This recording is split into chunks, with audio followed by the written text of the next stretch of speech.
Good morning to you. Welcome back to First Church of God. And a little bit different background. I'm at one of the greatest places in the world, Mom's house. Yes, the food. Oh, I went into the cookie jar and I can't find a good one. Every time I eat one, it's not as good. So I have to try another one and try another one. I'm at Mom's house. What do you expect? And right behind me is beautiful Table Rock Lake. And this is a place I've been coming to for years and years. But what a joy it is to be with Mom for a few days. And what a joy it is to be with you and share what God has been showing me. Have you ever been in a movie, watching a movie or watching a television program, when all of a sudden, after this scene, they put words at the bottom of the screen, it says 2 weeks ago or 3 years ago. It's a backstory. They're leading you, they show you something, but they have to go back to lead up to that point. And I find it interesting throughout Scripture, there seems to be a lot of backstories. Imagine with me, one day, a man, a very well-to-do man, a man that has been very established, he's got a great position, walks home. And when he opens the door and shuts it, his wife realizes something is different, something's going on. She's admiring her own beauty, getting herself ready for something, and just sitting there. And she turns to him and says, "What's wrong?" She can tell just by his body language that something is bothering him. He walks across the room, he takes his seat, but he doesn't sit all the way back in the chair. He sits on the edge. And he begins to speak. After he sighs, after he pauses, he begins to speak to her and he says, "You won't believe what has happened." "What?" she says. He says, "Do you remember that slave we used to have?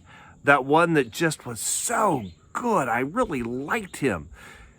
But then you said he did something." "Well, he did it," she said. She was very harsh and she snapped at him when she said he was guilty as charged.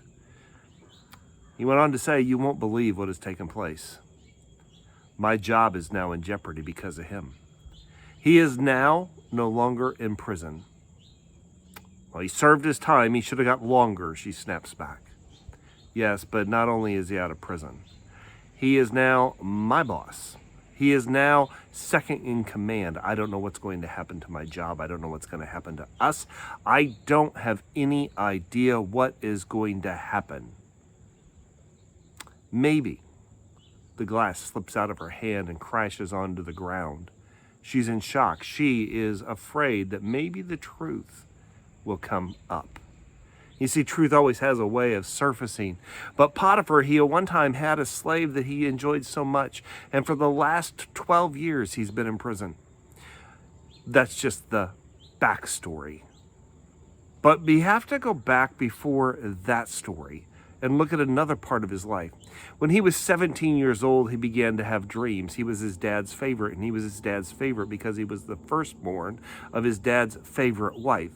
His dad had 2 wives, and there were a couple maidservants, and this child, he was the second to the youngest of all 12. He had some dreams, and these dreams caused a conflict within the family. I encourage you sometime to sit down and start reading the book of Genesis. Where do you start? How about the beginning? In the beginning? Oh yeah, those are the first few words. But if you move forward, maybe around chapter 25, you start getting more of this backstory of where we are today. I want us to look at Genesis chapter 37 today. And in Genesis 37, we pick up with Joseph, and he's the young man whose dad was Jacob, also known as Israel. Dad loved him the most, so he gave him a coat of many colors, is what we have always been taught.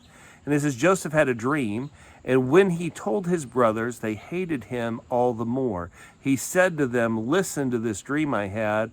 We were binding sheaves of grain out in the field when suddenly my sheaf rose and stood upright, while your sheaves gathered around mine and bowed down to it."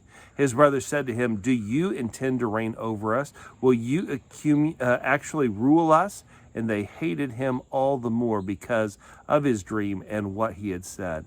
When he had another dream, and he told his brothers, "Listen," he said, "I had another dream, and this time the sun and the moon and the 11 stars were bowing down to me."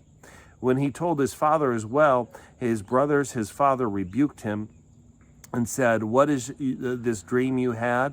will your mother and I and your brothers actually come and bow down before you, on the ground before you?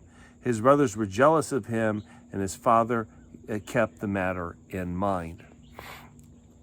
I hope that maybe in your lifetime you've heard this story, but let's kind of give a paraphrase. Let's kind of rush through it a little bit. You see, right after this, Jacob sends Joseph to check on his brothers. And on his way there, they recognize who it is. Maybe it was the coat they saw before they saw his face. And they said, here comes that dreamer. One of them said, let's kill him. But Reuben, the oldest, said, hey, wait a minute, before we kill him, let's not do that. It's probably not a good idea. They put him in a cistern, a dry well. And then when some slave traders came along, they sold him for 20 pieces of silver. Yeah, Jesus was sold for 30. It's the price of inflation. But Joseph was sold for 20 pieces of silver. An owner by the name of Potiphar takes him on. He's doing great for Potiphar. Potiphar loves him, trusts him with everything that he has. Potiphar's wife tries to seduce him, tries to get him into bed with her. And he refuses her.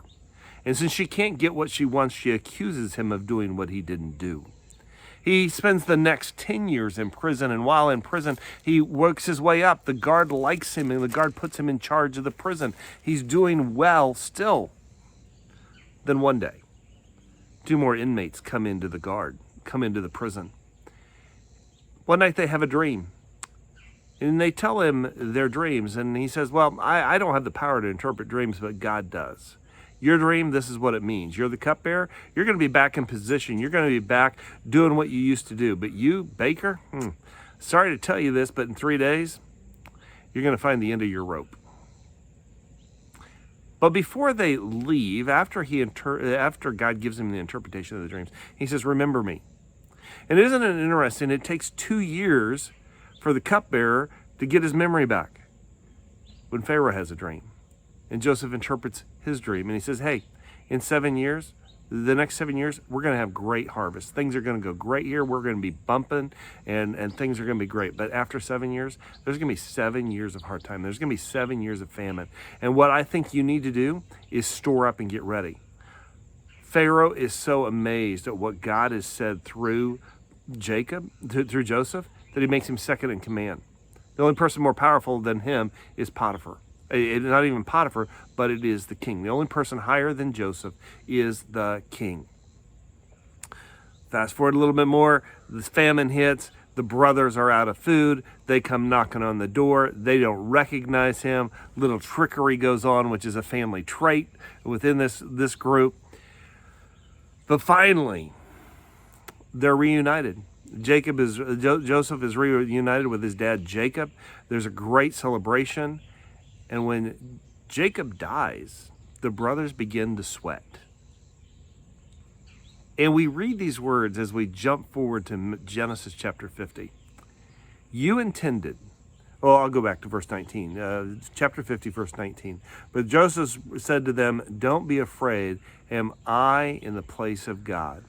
You intended to harm me, but God intended for good, to accomplish what is now being done, the saving of many lives. So then, don't be afraid. I will provide for you and your children. And he reassured them, and they spoke kindly to them. Joseph stayed in Egypt along with his father's family. He lived 110 years, and he saw the 3rd generation of Ephraim's children. Also the children of Machir, son of Manasseh, were placed at birth on Joseph's knee. There's another backstory. Then Joseph said to his brothers, I am about to die, but God will surely come to your aid and take you out of this land to the land he promised on oath to Abraham, Isaac, and Jacob. And Joseph made the sons of Israel swear an oath, and he said, God will surely come to your aid, and then you must carry my bones up from this place.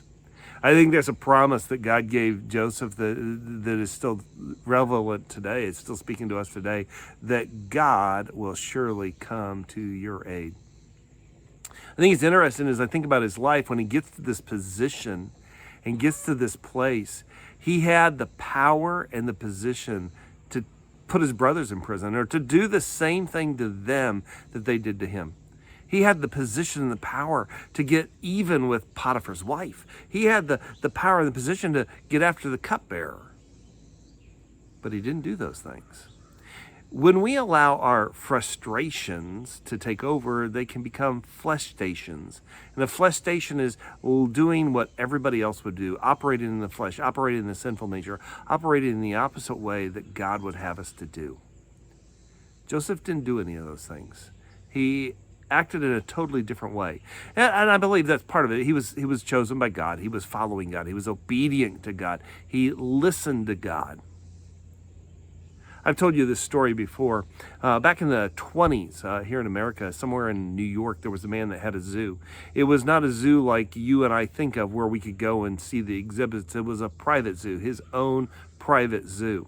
And when he heard about this certain species of gazelle and that nobody else had it, he wanted one for himself. So he made expedition to where this gazelle lived. And he was told upon arrival, you will never catch one. He says, I will catch as many as I want. He went to the area where these gazelles had been seen, and he found a clearing where he put a pile of oats covered in molasses and just made it so they could eat them. And at night, the gazelle would come in, they would eat the feed, and then they would leave. After about 2 weeks, he put a post in the ground 20 feet from the feed. The next night, he put another post 20 feet from the feed, until finally he had it surrounded by posts. And then he started putting in panels. Every night he would put up a panel and he would put feed in, and he would put a panel up and put feed in. Finally, there was only one opening for the gazelle to get in to get the feed. He baited the trap. When they came in, he closed the gap. He closed the gate. And he captured all that he wanted. He took their freedom away from them. When we make excuses, when we blame other people, when we begin to point the finger, when we allow our frustration become a fleshtation, we put a post in the ground. And as we harbor that anger and as we harbor that hurt, we put a fence panel up. And you know who is inside of those panels? It's you and me. We've allowed the bait to make us a prisoner. Joseph never did that. He always kept his eyes beyond where he was. What do we need to do different? What is it that set him apart? It's not just that he was able to see that this is God's plan and I'm going to be working to that. And it's not just what Paul says in Romans 8:28, all things work to the good of those who love God and are called according to his purposes. I think that what set Joseph apart was when he had the opportunity to get even, he chose to forgive. When he had the opportunity to get angry, he began to get grateful.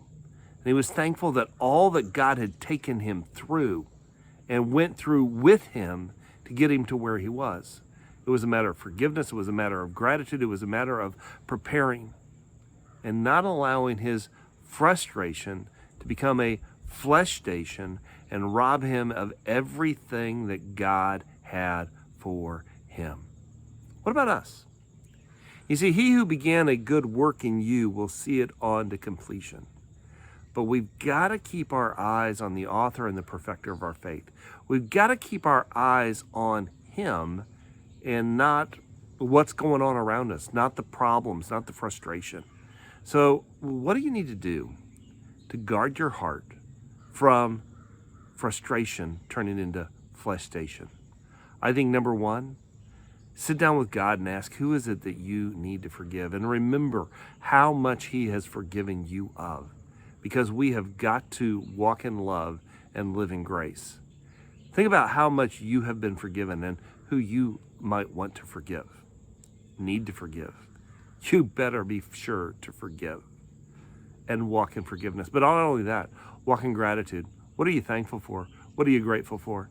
I think when Joseph looked back, he was, man, I am grateful that all this happened, because that's what he said to his brothers. What you intended to harm, God meant for good. And what are we grateful for? And let's find out what it is that moves us forward through gratitude. Because through gratitude, what are we doing? We're rejoicing in the Lord always. Again, when I say rejoice. And it allows the gentleness of God to be seen in us and through us. And it's all for his glory. Hey, Pastor Kevin here, and I can't wait to see you on Sunday morning. Not here at Mom's house, but at First Church of God. Blessings to you all.